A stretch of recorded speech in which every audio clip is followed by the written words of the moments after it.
for staying with us. It is Monday, so we have etiquette enrichment and life coach Sallie Plass here. She provides customized training and coaching to help prepare everyone for a relational world. I like that term. Today, Sallie is here to give us some really much needed information, especially this time of year. The top 10 tips on proper holiday etiquette. Sallie, thank you so much for being here. Oh, I'm so happy to be here. I'm always willing to share my good advice. And you do. You already schooled me in the tease of the noon show. But, you know, as we head into the holidays, we're invited to people's houses a lot of times, whether it's for dinner, whether it's just to get together. Right from the get-go, we can make or break our appearance at this person's house, right? Which is scary. Yes, absolutely. Okay, so after you receive your invitation, one of the most important things is that you RSVP to that invitation. That means you respond to it. But also, when you're going to the event that you've been invited to, it's always so nice to take some kind of a hostess gift. Now, out of all these things here, I have a bottle of wine, I have tea, coffees, I have a special candle, some fancy little napkins, and some that are kind of funny and kind of saucy. Don't get your tinsel in a tangle. And the little guest towel, flowers. Out of all these things, what would you guess would not be the best choice for a hostess gift? Not be the best? Yes. Well, I mean, I went right to the wine first. I would say that's the best, but is that a trick and that's not the best gift to give? Well, it's not actually a trick, but the wine is always a nice thing to take. But when you take wine or something to eat, don't expect that it will be served at the meal. It's a gift. It's a gift for the host that invited you, for you to leave in their home. Now, one of the things that I'm always noticing is that a lot of times people like fresh flowers for their event. Yes. But if you are the one who brings the flowers as the hostess gift and it's in a bundle like this, then that hostess or host has to go and find a vase. They have to arrange them and trim them, whatever. So I would suggest not bringing flowers as the hostess gift. You might always be able to send that as a thank you later, maybe a little floral arrangement. But that would be one thing that I would not suggest. It takes away from the party. Sure, or anything that they have to take care of. They're so pretty. It's worth it. But They that's are pretty. great advice.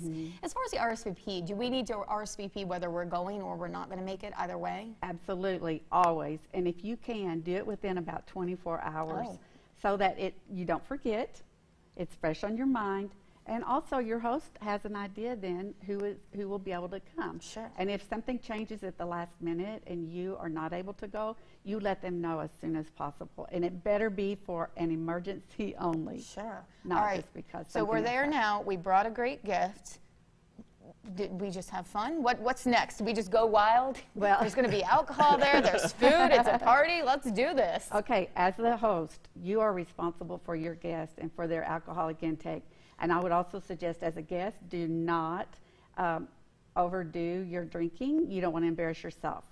So then also, as the host, if you are serving foods and different things like the previous segment that people may possibly even have allergies to, seafood is one thing, and now gluten is so popular as a issue to deal with.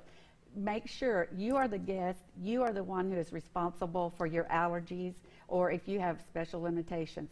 And it might even be that you need to suggest, may I bring a dish to share of something that you could eat? So is that the best way to handle that kind of a situation? Ahead of time, ask the hostess? Okay, absolutely. Or host. At least communicate. Sure. And there may be plenty of other things on the menu to eat. Sure. But if it's something severe, you might want to check on it.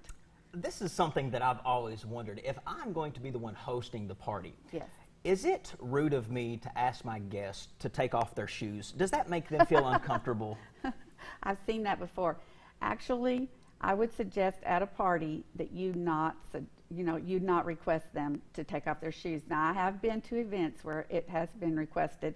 You must then offer some kind of a house shoe or a slipper or something that they could put on. And most people, especially women, your shoes are a big part of your outfit for the holiday. There's a great Sex and the City episode where her shoes get stolen. All right, so let's talk about we're with a bunch of people, whether we're family, whether we're friends. Conversations can sometimes get a little heated. How do we make sure that everything stays safe and subtle? I have a 5-finger rule. It's who, what, where, when, why. You can ask those questions at any time if you're not sure about your conversation. Avoid anything that's controversial, sex, politics, maybe even religion. If you can. The party is a time for fun and festivity. And also be sure to mix and mingle at the party. Don't just go in and sit down. You're tired. Oh, I'm really not happy about being at this party. No. That's your opportunity to get to know people that you don't normally know. Also, if it's your holiday work party, you may not skip it. Oh. People will Hear that, notice. everyone? People will notice. The thing is, that's your opportunity for networking and to also get to know people better that you're not with a lot at work. In a different setting. Yes, and be appreciative. I think that's the number one thing, be appreciative. Well, we appreciate you being here, Sallie. If we need more help in all our holiday festivities planning, how do we get hold of you? It's Sallie Plass at enrichment.com, and you make Facebook or just text me, or I have a website. Thank you so much for being here. I think we both learned something for sure. Absolutely. Thank you. Happy holidays. We're going to be great holiday guests because of you, Sallie. We appreciate you. Thanks again. Stay with us. We have more Midday after the break.